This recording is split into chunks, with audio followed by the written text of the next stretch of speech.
கர்த்தருடைய பரிசுத்தமான நாமத்திற்கு ஸ்தோத்திரம் உண்டாவதாக. சகரியாவுக்கும் எலிசபெத்துக்கும் நீண்ட நாட்களாக குழந்தை இல்லாமல் இருந்தது. அவர்கள் தேவ சமூகத்தில் இந்த விண்ணப்பத்தை வைத்து ஜெபித்துக் கொண்டிருந்தார்கள். ஆனால் இந்த விண்ணப்பத்திற்கோ ஒரு பதில் வரவில்லை. இந்த விஷயத்தில் அவர்களுக்கு ஒரு தாமதம் இருந்து கொண்டே இருந்தது. ஆனாலும் சகரியா தேவ சமூகத்தில் தேவனுடைய ஊழியத்தை செய்து வந்தான். எலிசபெத் மலடியாய் இருந்தால் என்று நாம் வாசிக்கிறோம். ஆக இவர்கள் இருவருக்கும் இந்த காரியத்தில் ஒரு தாமதம் இருந்து கொண்டே இருந்தது. ஆனாலும் இவர்கள் தேவனை விட்டுவிடவில்லை. தேவ சமூகத்தில் ஊழியம் செய்வதை விட்டுவிடவில்லை. இந்த ஊழியம் செய்வதற்கு எத்தனையோ தடைகள் இவனுக்கு இருந்திருக்கும்.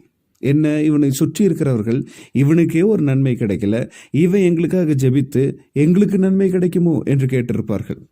இவர்கள் இருவரும் தேவனுடைய ஊழியத்தை தானே செய்து வருகிறார்கள், ஏன் இவர்களை தேவன் மறந்து விட்டார் என்றும் பேசியிருப்பார்கள். ஆனால் இந்த வார்த்தைகள் ஒன்றும் சகரியாவையோ எலிசபெத்தையோ சோர்ந்து போக பண்ணவில்லை. ஏனென்றால் அவர் கர்த்தருடைய கரத்தில் அடங்கி இருந்தார்கள், கர்த்தருடைய காலத்திற்காக காத்திருந்தார்கள், கர்த்தர் செய்வார் என்று விசுவாசித்திருந்தார்கள்.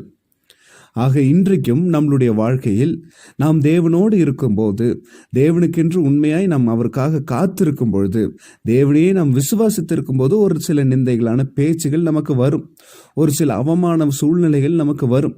ஆனாலும் ஏன் தேவனே என்னை கைவிட்டீர் என்று நாம் தேவனிடத்தில் கேள்வி கேட்கக்கூடாது. மாறாக தேவ சமூகத்தில் நாம் அவருடைய நேரத்திற்காகவும் காலத்திற்காகவும் அவருடைய செய்கைக்காகவும் காத்திருக்க வேண்டும். அப்படி நாம் தேவனுக்காக காத்திருக்கும் போது நமக்கு முன்பாக செங்கடல் இருந்தாலும் அதை அவர் பிளந்து தருவார், எரிகோவானாலும் தகர்த்து தருவார். இது கர்த்தருடைய நேரம், கர்த்தருடைய காலம், கர்த்தருடைய செய்கை என்று நாம் அவருடைய சமூகத்தில் காத்திருக்க வேண்டும். எனவே இந்த கால சூழ்நிலையில் எல்லா பலனும் அற்றுப்போய் இருக்கிறீர்களா? தேவ சமூகத்தில் இருந்து நான் இன்னும் எனக்கு ஒரு நன்மை கிடைக்கவில்லையே என்று காத்து கொண்டிருக்கிறீர்களா?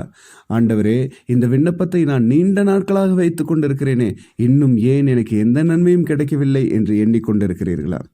இப்பொழுது கர்த்தர் கூறுகிறார், லூக்கா 1:13 வசனத்தின்படி, சகரியாவே பயப்படாதே, உன் வேண்டுதல் கேட்கப்பட்டது என்று சகரியாவுக்கும் எலிசபெத்துக்கும் கர்த்தர் வாக்குத்தத்தம் பண்ணி அவர்களுடைய வாழ்க்கையில் ஒரு குமாரனை பெறச் செய்கிறார். அதே போல இன்றைக்கும் உங்களுடைய வாழ்க்கையில் கர்த்தர் வாக்குத்தத்தம் பண்ணுகிறார்.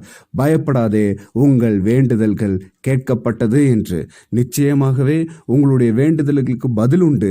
நாம் ஆராதிக்கும் தேவன் ஜீவனுள்ளவர். அவர் நேற்றும் இன்றும் என்றும் மாறாதவராயிருக்கிறார். எனவே நம்மளுடைய வாழ்க்கையில் நன்மை செய்ய அவர் காத்திருக்கிறார்.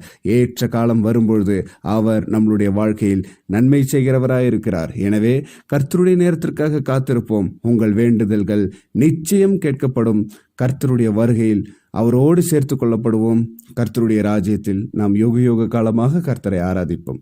கர்த்தர் தாமே இந்த வார்த்தைகளை ஆசீர்வதிப்பாராக. ஆமேன், ஆமேன்.